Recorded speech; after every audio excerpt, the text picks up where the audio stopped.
gun that was used in World War II. Every country that fought the war had their own version of this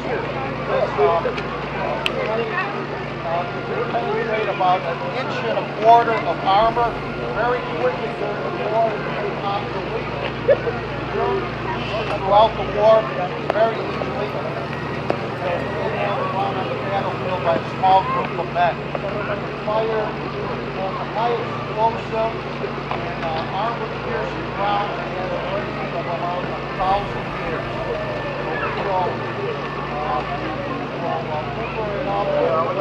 Come down the road with the truck there at 20 years, but all back off the road.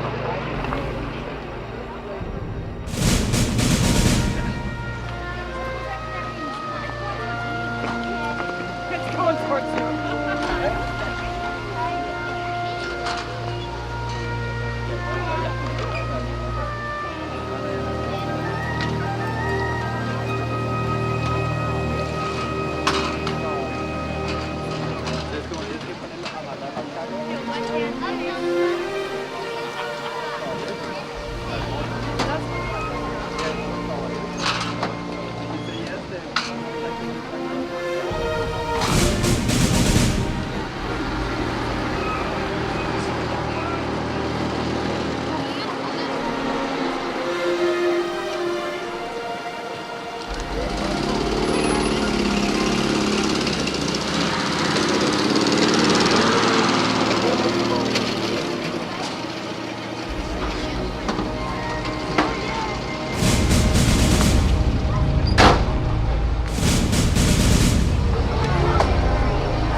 Genug! Frieden, Soldaten, 200 Meters links. Fertig! Los! Everything's up and shaking. Loaded! Spring Genug!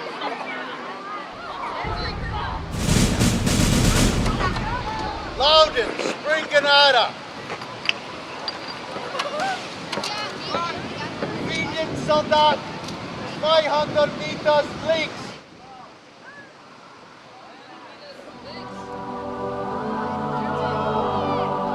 Close! Loaded! Grenada!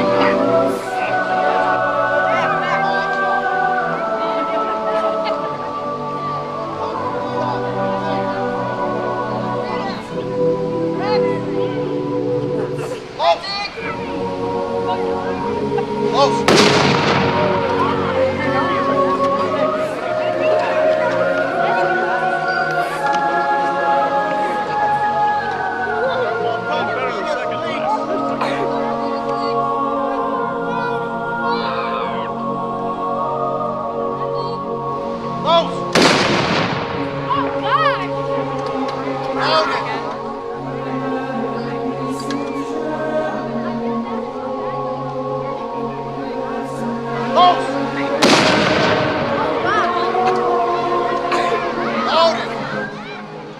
The first day of the German blitzkrieg against the Low Countries seems to have met with only very moderate success.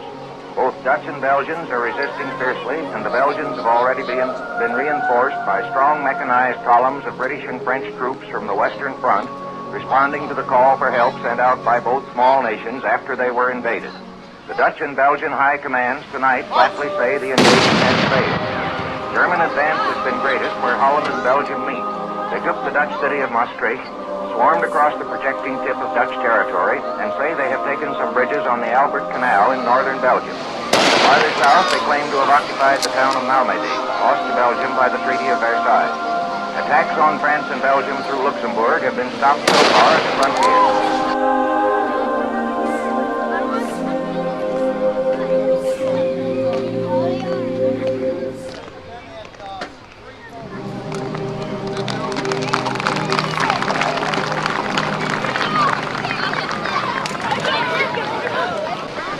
Of the Netherlands seems to have been held at the Ijssel River, where the town of Arnhem has resisted German attacks.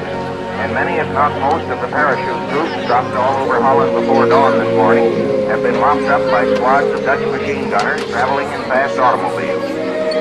German claim this morning that the Dutch capital, The Hague, had been captured by troops landed on the beach was not correct. Dutch troops and warships repulsed it. Parachute troops dropped a few miles from Queen Wilhelmina's palace with the apparent intention of seizing the Dutch sovereign, were stopped, our correspondent Edwin Hartridge reported in an earlier broadcast, by Dutch soldiers who fought them off in the tulip fields. Around Amsterdam, too, the parachute invaders seem to have been beaten off, but there is still fierce fighting going on in the streets of Rotterdam, the chief Dutch port. The German invasion was preceded by swarms of air raiders who attacked first, following the precedent set in Poland, Dutch and Belgian airfields, and also bombed far and wide over France. More than 20 French cities, ranging from Dunkirk and Calais on the Channel to Lyon in the south, were raided.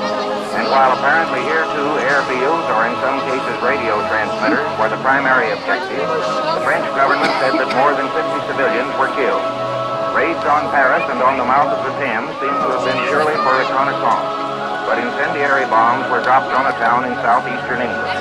A raid on Brussels early this morning burned several apartment houses and killed civilians. But after a Belgian protest that Brussels was an open town without troops, the Germans promised not to attack it if it remained so.